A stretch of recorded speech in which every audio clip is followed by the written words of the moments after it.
अच्छा, आप में से कितने हैं जो हार करके आए हैं? सबसे पहले तो दिमाग में से निकाल दीजिए कि आप हार करके आए हैं। आप देश का झंडा ऊंचा करके आए हैं और आप कुछ सीख करके गए हैं। और इसलिए खेल ही एक ऐसा क्षेत्र है दोस्तों कि जहां कभी कोई हारता नहीं है, हर कोई सीखता है। और इसलिए मैं पहला तो आप लोगों से आग्रह से कहूंगा, इसलिए मैंने जानबूझ करके कहा जरा हाथ ऊपर करो लेकिन अच्छा हुआ 80% लोगों ने हाथ ऊपर नहीं किया, मतलब वो मेरी बात को समझते हैं। जिन्होंने हाथ ऊपर किया उन्होंने नम्रता के कारण किया है, विवेक के कारण किया है। लेकिन मैं उनसे भी आग्रह करूंगा कि हमें ये सोचना नहीं है कि हम पीछे रह गए हैं, हम बहुत कुछ सीख करके आए हैं। तो मेरी बात आपको मंजूर है? ऐसे नहीं, जोर से बताइए, खिलाड़ी है आप तो। अच्छा, मैं तो कुछ जानना चाहता हूं भैया। जो मैदान में आपने किया वो तो पूरी दुनिया ने देखा, मैदान के सिवाय क्या क्या किया वो बताइए। दुनिया के कई प्लेयरों से दोस्ती हुई होगी, बहुत कुछ जाना होगा। आपको लगा होगा यार हमारे यहाँ भी ऐसा होता तो अच्छा होता, ऐसा कुछ हुआ होगा ना? तो मैं ऐसा कुछ सुनना चाहता हूं आप लोगों से। कौन बताएगा? जी सर, सबसे पहले नमस्ते आपको। एंड लक्ष्य को जब मैं पहली बार मिला तो इतना छोटा था आज काफी बड़ा हो गया। जैसा कि टूर्नामेंट मेरा रहा, काफ़ी लंबे मैचेस रहे वहाँ पे शुरुआत के दिन से। तो मेरा ज़्यादा करके मेरा फोकस मैचेस पे रहता था। बट ये जब भी हमें फ्री टाइम मिलता था हम लोग सबके साथ डिनर करने जाते थे, और काफ़ी सारे एथलीट्स वहाँ पे मिले जिनको देख के आई थिंक काफ़ी कुछ सीखा, और हमने उनके साथ एक डाइनिंग रूम शेयर किया। आई थिंक वो एक बड़ी बात थी। एंड आई थिंक और जो वो वहाँ का माहौल था, आई थिंक ये मेरा सबसे पहला ओलंपिक्स था, और जो मैं एक्सपीरियंस किया वहाँ पे वो काफ़ी अच्छा था। जैसे कि इतने बड़े स्टेडियम में खेलना, इतना क्राउड आपको देख रहा है, तो फर्स्ट 2-3 मैचेस में थोड़ा नर्वस भी था। बट जैसे ही टूर्नामेंट चलता गया मेरा वो बेटर होता गया। बट आई थिंक मेरे लिए एक बहुत अरे बड़ा भाई, तुम तो एक्सपीरियंस। देवभूमि से हो लेकिन आपको मालूम है अब इस बार आप एकदम से सेलिब्रिटी बन गए हो। जी सर, मेरा मैचेस के टाइम तो मैं फ़ोन प्रकाश सर ने ले लिया था और बोला कि कि अभी जब तक मैचेस नहीं हो जाते तब तक फ़ोन नहीं मिलेगा। बट यस, उसके बाद आई थिंक काफ़ी लोगों ने सपोर्ट दिया। बट मैं यही कहना चाहूँगा, मेरा एक अच्छा लर्निंग एक्सपीरियंस था। थोड़ा हार्ट ब्रेकिंग भी था कि मैं इतने क्लोज आके रह गया। बट मैं आगे आने वाले टाइम में और बेटर करूंगा अपना तो रिजल्ट। प्रकाश सर इतने डिसिप्लिन स्ट्रिक्ट थे, तो अगली बार मैं उन्हीं को भेजूंगा। ज़रूर सर, ज़रूर। लेकिन बहुत कुछ सीखा होगा ना, क्योंकि देखिए मैं बताता हूं, अच्छा होता आप जीत करके आते होते, लेकिन आपके खेल को जिनको पता भी नहीं है खेल क्या है, वो भी घंटों तक देखते रहते हैं, बार बार रील देखते हैं। जिस प्रकार से आपने खेला है, लोगों को लगता है नहीं विदेश के लोग खेलते हैं, ऐसा नहीं हमारे बच्चे भी खेलते हैं, ये भाव पैदा हुआ है। जी सर, आई थिंक वो एक दो शॉट ऐसे मैंने खेले थे जो काफ़ी फेमस हो गए थे। बट आई थिंक ओवरऑल जैसा मैंने टूर्नामेंट खेला, मैं चाहूँगा कि और आगे जो आने वाले बच्चे हैं जो बैडमिंटन लेते हैं, मैं उनको और मतलब और इंस्पायर करूँ, और ऐसे ही खेलते रहूँ। बहुत बढ़िया। अच्छा, एसी नहीं था और गर्मी बहुत लगती थी, तो सबसे पहले कौन चिल्लाया था कि ये क्या कर रहा है मोदी, बातें तो बड़ी करता है, हैं? एसी भी नहीं है कमरे में, हम क्या करें? कौन कौन थे जिसको सबसे ज्यादा परेशानी हुई? लेकिन मुझे पता चला उसके कुछ ही घंटों में आपकी वो काम भी पूरा कर दिया था, सबको मिल गया था ना एसी तुरंत। हाँ, देखिए इतनी ख्याल रखा जाता है खिलाड़ियों का इसका, सब लोग तुरंत एक्ट करते हैं। नमस्कार सर, मेरा नाम अंजुम मौडगिल है, मैं शूटिंग स्पोर्ट्स से हूँ। तो मैं बस जनरल एक्सपीरियंस जो मेरा सेकेंड ओलंपिक्स था और कुछ पॉइंट से मेरा फाइनल्स में नहीं रहा, बट एज एन इंडियन और एज एन एथलीट मैंने ये चीज़ एक्सपीरियंस की जी, जो एथलीट्स हर दिन एक्सपीरियंस करते हैं कि एकदम खुशी अपना कोई भी गोल अचीव करने में और एकदम से निराशा, वो ओलंपिक्स के टाइम पे इंडिया की परफॉर्मेंस की वजह से पूरे देश ने एक्सपीरियंस किया। एक दिन मनु के मेडल पे एकदम खुश, फिर काफ़ी इंसिडेंट्स हुए जिसमें फोर्थ रहे, और विनेश का जो लाइक पूरी स्टोरी थी वो बहुत ही डिसहार्टनिंग थी। फिर और हॉकी का जो मैच था उसके बाद वो खुशी, जो एथलीट्स हम नॉर्मल लाइफ में हर दिन एक्सपीरियंस करते हैं डिफरेंट इमोशंस, वो पूरे देश ने एक्सपीरियंस किया इस 10 दिन में। और आई थिंक एक इंडिया में स्पोर्ट्स कल्चर बढ़ाने के लिए ये गेम्स बहुत ही अच्छा टाइम पे आई, एंड आई थिंक इसके आगे से लोग बहुत अच्छे से हमारी स्पोर्टिंग जर्नी को समझेंगे और जो भी पॉजिटिव चेंजेस हैं वो और भी बेटर होंगे आगे के टाइम पे। आपकी बात सही है, सिर्फ आप लोगों ने नहीं, हिंदुस्तान के हर कोने में वही मिजाज था। सब लोग अगर थोड़ा सा हल्का फुल्का दिखता तो यहाँ बेचैन हो जाते थे। वो यहीं पर जैसे कार चलाते हैं ना, अगर हमें ड्राइविंग आता है और हम पीछे बैठे हैं तो ब्रेक तो आगे वाले को लगाने, लेकिन पैर हम दबाते हैं पीछे। तो वैसे ही खिलाड़ी वहाँ खेलते थे और लोग हाथ पैर इधर ऊपर ऊपर नीचे कर रहे थे। श्रीजेश, आपने ये रिटायर्ड होने का निर्णय पहले कर लिया था मन में कि क्या था? सर नमस्ते सर। थोड़ा साल से सोच रहा था सर। मेरे टीम वालों ने बोल रहे भाई कब छोड़ेगा, यही क्वेश्चन आ रहा था मेरे ऊपर। बट मुझे ऐसा लग रहा था सर, मैंने 2002 में पहले बार कैंप में गया और 2004 में फर्स्ट इंटरनेशनल खेला जूनियर टीम में, तब से खेल के आ रहा हूँ। तो मैंने सोचा 20 साल से अपना देश के लिए खेल रहा हूँ तो एक अच्छा प्लेटफॉर्म से रिटायरमेंट लेना है। तो ओलंपिक्स ऐसा एक प्लेटफॉर्म है सर जहाँ पे पूरा दुनिया अपना फेस्टिवल मनाता है, तो सोचा इससे अच्छा तो मौका मिलेगा नहीं, इसलिए तो एक अच्छा डिसीजन। लेकिन मैं बताता हूँ ये टीम आपको तो मिस करेगी ही करेगी, लेकिन टीम ने आपकी विदाई शानदार की। ऐसा ये टीम को बधाई है, सरपंच साहब ने बड़ा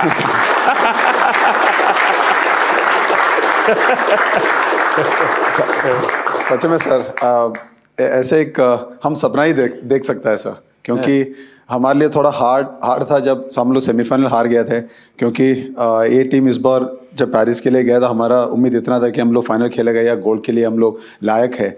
बट जब सेमीफाइनल हार गया एकदम से थोड़ा दर्द लगा सबको। बट आखिर जब लास्ट मैच के लिए हम लोग उतरा था तब सब लोगों ने ये बोला कि यार ये मैच श्री भाई के लिए जीतना है। तो मेरे लिए तो सबसे गर्व की बात यही है सर, क्योंकि इतना साल का जो मेहनत अपने देश के लिए किया है, ये भाई लोगों ने मेरे लिए साथ दिया, मेरे साथ दिया, और हम लोगों ने, मैंने स्पेशली वो पोडियम से अपना टीम को थैंक यू बोला और गुड बाय बोला सर। अच्छा मुझे बताइए भाई, जब ये आपको ब्रिटेन के सामने 10 लोगों के भरोसे लड़ना था तब क्या इन्हें शुरू में ही डिमोरलाइज हो गए? सरपंच साहब जरा बताइए। कुछ तो हुआ होगा, ये बड़ा कठिन था। नमस्कार सर। जी बिल्कुल सर, काफ़ी कठिन था क्योंकि पहले ही क्वार्टर में गार्ड हो गया था हमारे प्लेयर को, एंड बट आई थिंक जो कोचिंग स्टाफ है हमारे, उन्होंने काफ़ी हेल्प की है हमारी, और हम विजुअलाइज करते थे कि हर सिचुएशन को, क्योंकि ओलंपिक में कुछ भी हो सकता है सर सरप्राइजली। तो हमारा माइंडसेट था कि अगर हम ऐसी कोई सिचुएशन आती भी है, जो हमारे प्लान्स हैं हम उस पर स्टिक रहेंगे। और सारी टीम का जोश और बढ़ गया सर, क्योंकि जीबी के साथ हमारा थोड़ा रहता है कि थोड़ा फाइट भी होती रहती है। तो वो मेंटालिटी थी कि इनसे 150 साल से चली आ रही है। हाँ सर, वही सर, हम परंपरा निभा रहे थे। तो बिल्कुल ये सर और था कि मन में कि नहीं हम ये मैच जीतेंगे आज। तो बहुत अच्छा रहा कि 1-1 ड्रा रहा सर, उसके बाद शूट आउट पे हम जीते हैं। तो एक वो, क्योंकि ये ऐसा कभी सारी हिस्ट्री में नहीं हुआ है सर ओलंपिक में।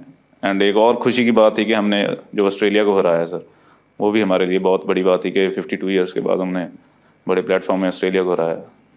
वैसे भी आपने सारे रिकॉर्ड तोड़े हैं 52 साल के। जी जी सर। 2 बार ओलंपिक में बार लगातार, ये भी बहुत बड़ा काम है। जी सर जी। आप तो भाई यंगेस्ट से नमस्ते सर जी। हैं, सब कहते होंगे तो थे जी। कि ये मत करो वो मत करो, आप थोड़े डर जाते होंगे। इस कम उम्र में जी बहुत बुरा समय देखा जी मैंने। तो मेरे मम्मी पापा 10 साल के छोड़ के चले गए थे, देश को सौंप गए थे। फिर बस यही सपना था कि उनका ओलंपिक में मेडल लाए, और मेरा भी यही सपना भाई ओलंपिक में मेडल देना देश को। तो बस यही सोच के प्रैक्टिस करते रहे, और टॉप से और साई और रेसलिंग फेडरेशन WFI का भी बहुत योगदान रहा जी इस मेडल में। अभी मूड क्या है? अब बहुत अच्छा है, अच्छा लग रहा है। कोई पसंद की चीज घर आके खाई कि नहीं खाई? अभी तो घर गए ही नहीं जी। घर गए नहीं? हाँ जी। तो हमें बोलते तो हम बर्बाद देते कुछ भाई। घर जाके चूर में खाएंगे जी। अच्छा। अच्छा, जैसे हमारे सरपंच साहब का निकनेम है, ऐसे आप में से और कौन है जिसके ऐसे ही निकनेम है? प्रणाम सर, मैं श्रेयसी सिंह हूँ और वर्तमान में बिहार से विधायक भी हूँ। तो सब टीम के सब लोग विधायक दीदी करके विधायक बुलाते कहते हैं। जी सर। तो सरपंच भी है, विधायक भी है। अच्छा, आप में से मैंने देखा है कि इन दिनों काफी समय मोबाइल पर चिपके रहते हैं, ऐसा है क्या? सही है मेरी जानकारी? रील्स देखते हैं और रील बनाते हैं। हाँ, रील बना रहे हैं ना? कितने लोग हैं जो रील्स बना रहे हैं? सर एक्चुअली मैं एक मैसेज देना चाहूँगा, क्योंकि सारी टीम ने हमने डिसाइड किया था कि थ्रू आउट द ओलंपिक हम मोबाइल फ़ोन यूज़ नहीं करेंगे। वाह, शाबाश, ये बहुत बढ़िया काम किया। तो बिल्कुल सर, क्योंकि सर अगर कोई अच्छे कमेंट आ रहे हैं चाहे बुरे कमेंट आ रहे हैं, दोनों इफेक्ट करते हैं। तो हमारा माइंड सेट था कि हम एज ए टीम हमने डिसाइड किया कि हम बिल्कुल सोशल मीडिया यूज़ नहीं करेंगे। ये तो अच्छा बहुत किया अच्छी आप बात लोगों है। ने। जी सर। अब मैं चाहूंगा कि देश के नौजवानों को भी आप ये बताएं जी बिल्कुल सर। कि उससे जितना दूर रहे अच्छा ही है, वरना ज्यादा लोग उसी में उनका समय जाता है, उसी में फंसे रहते हैं। आप बेटा बहुत निराश लग रही हो। हाँ जी सर, पहली बार गई थी और मैं मतलब एक से हार गई थी बाउट, और मगर उससे जीत जाती तो मैं फाइनल तक जाती, गोल्ड भी ला सकती थी। पर वो मेरा बैड लक था, दिन अच्छा नहीं था, तो सर मैं लूज हो गई। कोई, अभी तो उम्र बहुत छोटी है बेटा, बहुत करना है। हाँ जी सर। और हरियाणा की मिट्टी ऐसी है, करके दिखाओगी। हाँ जी सर। प्रधानमंत्री जी नमस्कार। मुझे लगता है कि इस बार हमारी पूरी कंटिंजेंट में जो इंजरीज हुई थी वो काफ़ी कम थी, 1 या 2 सीरियस इंजरी थी। पर नहीं तो यूजुअली क्या होता है कि सब गेम्स में से 3-4 मेजर इंजरी होती है जिनकी ऑपरेशन करनी पड़ती है। पर इस बार फॉर्चुनेटली सिर्फ 1 था, तो वो अच्छी बात थी। एक सीखने का था कि जब भी ओलंपिक के जो विलेज में जो पॉलीक्लिनिक रहता है उसमें थोड़ी फैसिलिटीज़ रहती है, पर इस बार हमने सब जो फैसिलिटीज़ थी वो हमारे विलेज में ही, हमारे बिल्डिंग में ही रखी थी। और इसलिए काफ़ी एथलीट जो थे वो उनका जो कुछ भी रिकवरी करना था, इंजरी मैनेजमेंट करना था, प्रेपरेशन भी जो करना था, वो बहुत ही आसानी से कर सके। आई थिंक बहुत सारे एथलीट को वो वो प्रेफरेबल था, और आई थिंक उससे एटलीस्ट वो कॉन्फिडेंस था कि हमारे पास सब कुछ है। आई थिंक इससे भी फ्यूचर में भी ऐसे ही हम करते गए तो हम सपोर्ट दे सकेंगे हमारे एथलीट को। देखिए साहब, डॉक्टर ने मुझे बहुत महत्वपूर्ण बात बताई कि इस बार हमारी टीम में पहले की तुलना में मिनिमम इंजरीज थी। इंजरी कम हुई है, इसका मतलब है कि खेल की हर चीज में आपकी एक्सपर्टाइज आ गई है। इंजरी होने का कारण वही होता है कि हमें खेल के संबंध में कुछ हमारा अज्ञान होता है जो हमें खुद को कभी कभी डैमेज कर देता है। ये सिद्ध हो रहा है कि आप लोगों ने खुद अपने आप को तैयार किया है, और छोटे मोटे जर्क आए भी, कठिनाई आई तो भी आपके बॉडी को आपने ऐसा बनाया है कि आप मेजर इंजरी से बच गए हैं। तो मैं पक्का मानता हूँ आप लोगों ने काफ़ी ट्रेन किया होगा अपनी बॉडी को, काफ़ी मेहनत की होगी, तब जाके ये हुआ होगा। तो इसके लिए तो आप सब बधाई के पात्र हैं। साथियों, मेरे साथ हमारे मनसुख भाई मांडविया जी हैं, खेल राज्य मंत्री बहन रक्षा खड़से जी है, हमारी खेल जगत में जिन्होंने देश का नाम रोशन किया PT उषा जी हैं। पहले पेरिस से आप सब वापिस आए हैं। आप सबका और आप सबके साथियों का भी मेरे यहाँ हृदय से बहुत बहुत स्वागत है। मैंने जिस उमंग से आपको पेरिस के लिए विदाई दी थी, उतने ही उमंग से मैं आज आपका फिर से स्वागत कर रहा हूं। और इसका कारण ये नहीं है कि कोई मेडल का टैली कितना हुआ, उसका कारण ये होता है कि विश्व भारत के खिलाड़ियों की तारीफ कर रहा है। उनके हौसले, उनके डिसिप्लिन, उनके बिहेवियर, मेरे कानों पर सब जगह से बातें आती हैं और ये सुनता हूं तो बड़ा गर्व होता है जी कि मेरे देश के खिलाड़ी मेरे देश के लिए ही खेलते हैं। मेरे देश के नाम को रत्ती भर भी खरोच आ जाए, ये मेरा देश का एक भी खिलाड़ी नहीं चाहता है और यही हमारी सबसे बड़ी पूंजी है। और उसके लिए ये पूरी टीम बहुत बहुत बधाई के पात्र है। साथियों, आप सबने पूरी दुनिया में भारत के तिरंगे की स्थान बढ़ा करके देश वापस लौटना और मेरे निवास पर आपका स्वागत करने का मुझे अवसर मिलना, मैं इसे मेरा अपना गौरव मानता हूं। और पेरिस जाने से पहले जो जाते हैं उनको भी पता होता है कि हमें अपना बेस्ट देना है और मैंने हमेशा यही कहा है सबको कि आपको अपना बेस्ट देना है और आपने दिया है। दूसरी बात है, हमारे खिलाड़ी उम्र में बहुत छोटे हैं और अभी से ये अनुभव मिला है तो आगे हमारे पास एक लंबी समय है अधिक अचीव करने का और वो आप जरूर करेंगे। इस अनुभव का लाभ देश को मिलेगा। साथियों, पेरिस ओलंपिक्स भारत के लिए कई मायनों में ऐतिहासिक रहा है। इस ओलंपिक्स में देश के लिए जो रिकॉर्ड्स बने वो देश के कोटि कोटि नौजवानों को प्रेरणा देंगे। आप देखिए, ओलंपिक्स के करीब 125 साल के इतिहास में ये मनु हमारी पहली बेटी ऐसी है जिसने भारतीय खिलाड़ी के रूप में इंडिविजुअल इवेंट में 2 मेडल जीते हैं।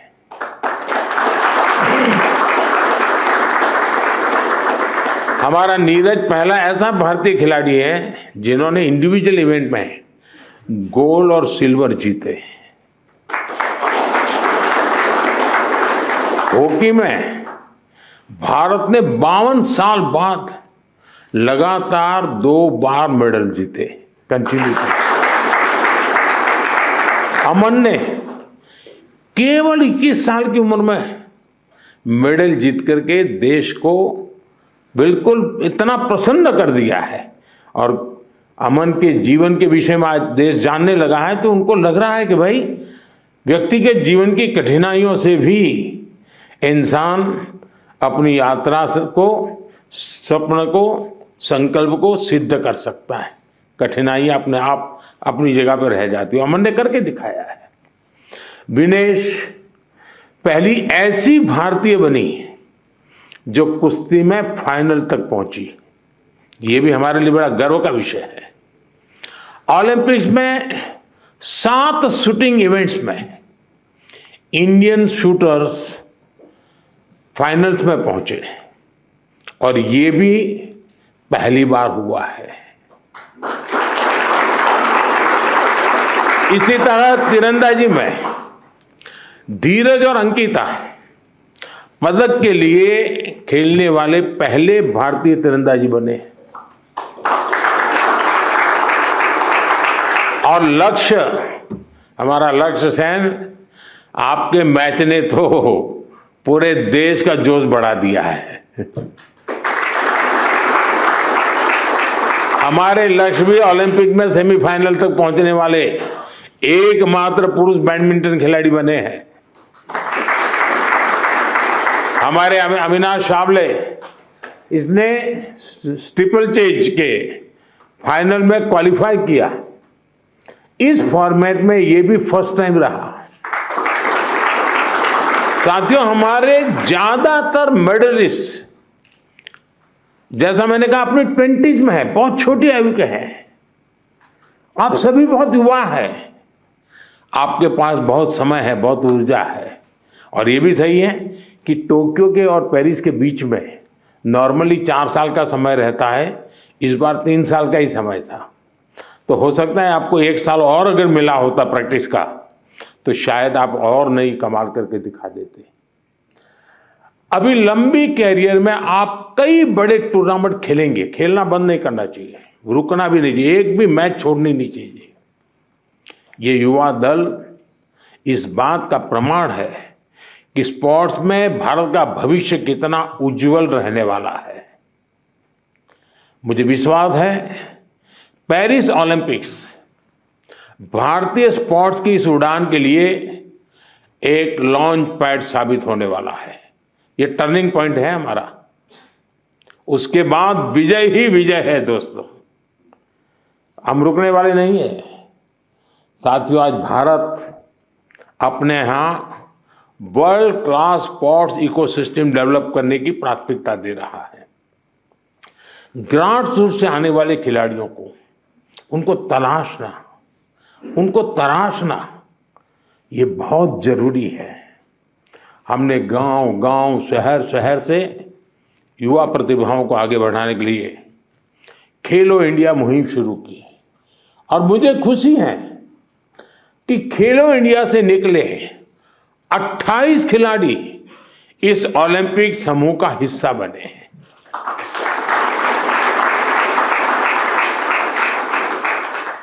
अमन है, अनंतजीत है, धीरज है, सर्वजोत है, इन सब ने खेलो इंडिया एथलीट के रूप में अपनी जर्नी शुरू की थी।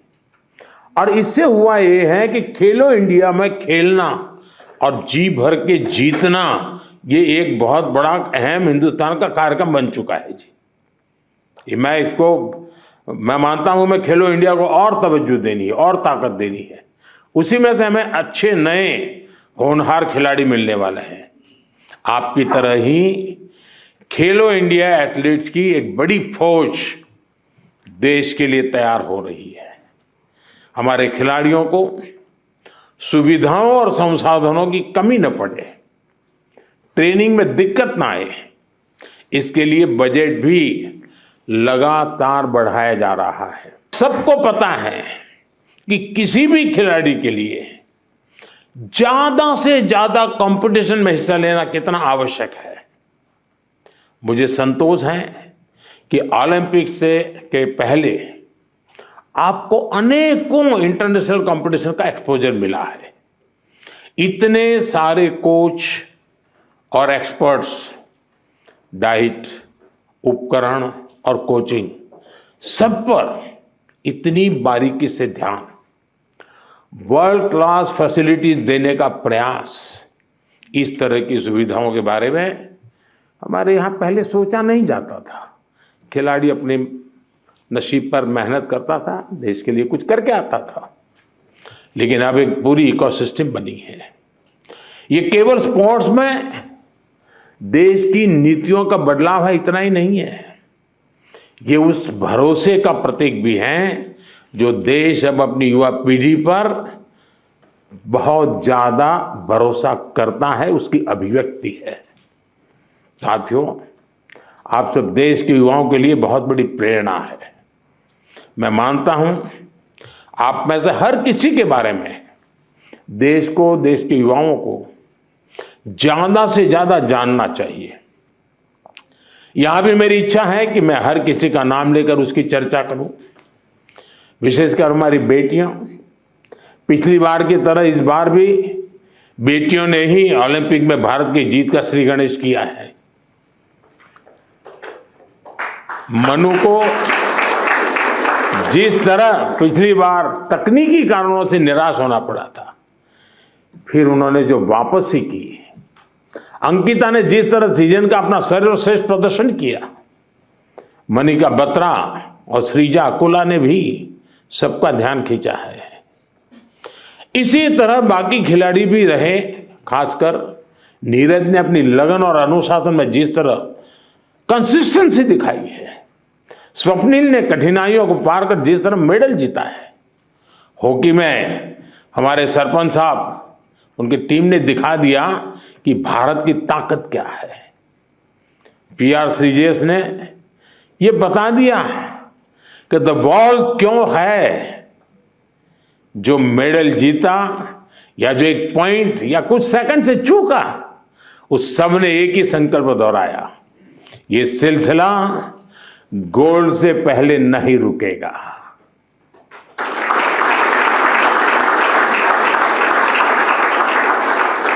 मैं मानता हूं इससे देश के युवाओं को बहुत कुछ सीखने को मिलेगा। साथियों, हमारा भारत 2036 ओलंपिक्स की मेजबानी हासिल करने के लिए तैयारी कर रहा है। मैंने आज भी वहां भी लाल किले से भी बोला है, हम पूरी तैयारी कर रहे हैं। ऐसे में कई ऐसे एथलीट्स जो पिछले ओलंपिक्स में भी खेल चुके हैं, उनके इनपुट बहुत महत्वपूर्ण है।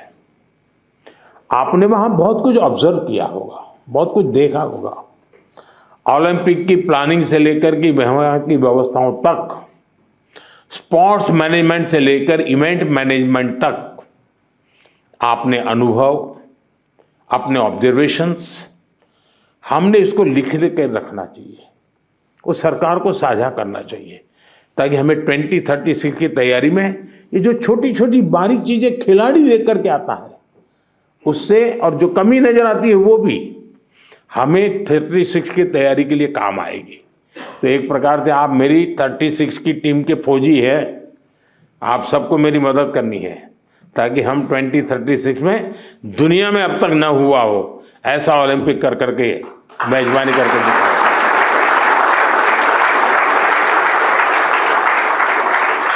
मैं चाहूंगा कि खेल मंत्रालय इसके लिए एक ड्राफ्ट बनाए और सभी खिलाड़ियों से उनके डिटेल में फीडबैक लें, उनके सुझाव लें, तो हम जरूर तैयारी अच्छी तरह कर पाएंगे। साथियों, भारतीय स्पोर्ट्स में और कैसे इंप्रूवमेंट हो सकता है, इससे आइडियाज भी, जो चीज खिलाड़ी बता सकता है ना, जो चीज कोच बता सकता है, वो हम मैनेजर लोग नहीं बता सकते जी। और इसलिए आप लोगों के इनपुट बहुत जरूरी है, आपके आइडियाज बहुत जरूरी है। आप पर भविष्य के खिलाड़ियों को मोटिवेट करने, उन्हें आगे बढ़ाने का भी दायित्व है, और लोग तैयार होने चाहिए, आगे बढ़ने चाहिए। आप सोशल मीडिया स्पेसेस पर युवाओं से जुड़ सकते हैं, और जुड़ते भी हैं, करते भी हैं बातें, उनको प्रेरित करें। खेल मंत्रालय और दूसरी संस्थाएं भी इस तरह से इंटरेक्शन सेशन आयोजित करवा सकती है अलग अलग ग्रुप के लोगों के साथ। तो ये लोग अपना अनुभव शेयर करेंगे, मेरे सामने शायद बोलते नहीं है, लेकिन बाहर तो बहुत कुछ बोल सकते हैं ये लोग।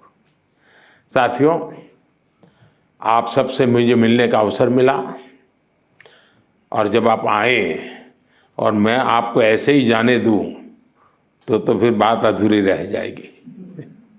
और इसलिए मैं तो कुछ न कुछ आपके जिम्मे काम छोड़ने ही वाला हूँ।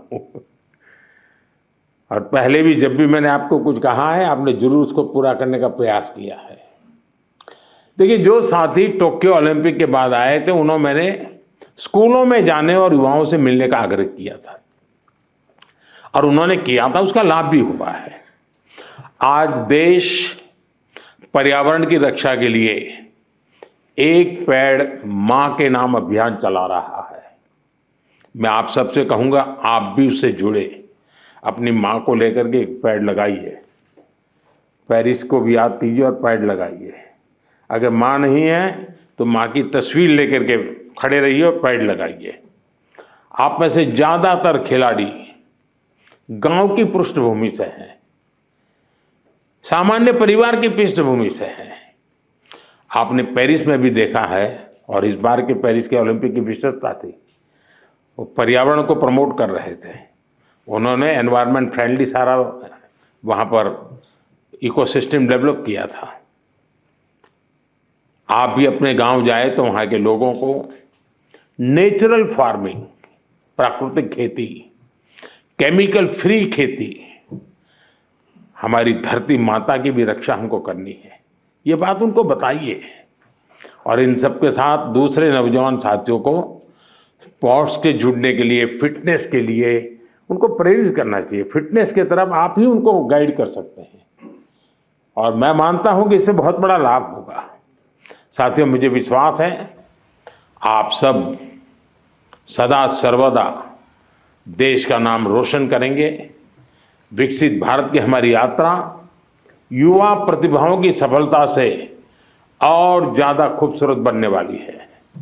इसी कामना के साथ मेरी फिर से एक बार आप सबको बहुत बहुत शुभकामनाएं हैं। मेरे लिए आप सब अचीवर हैं। आप में से कोई ऐसा नहीं है जिसने कुछ अचीव नहीं किया है। और जब मेरे देश से ऐसे नौजवान कुछ अचीव करके आते हैं ना, तो उसी के भरोसे देश भी अचीव करने की तैयारी कर लेता है। बहुत बहुत बधाई, बहुत बहुत शुभकामनाएं दोस्तों।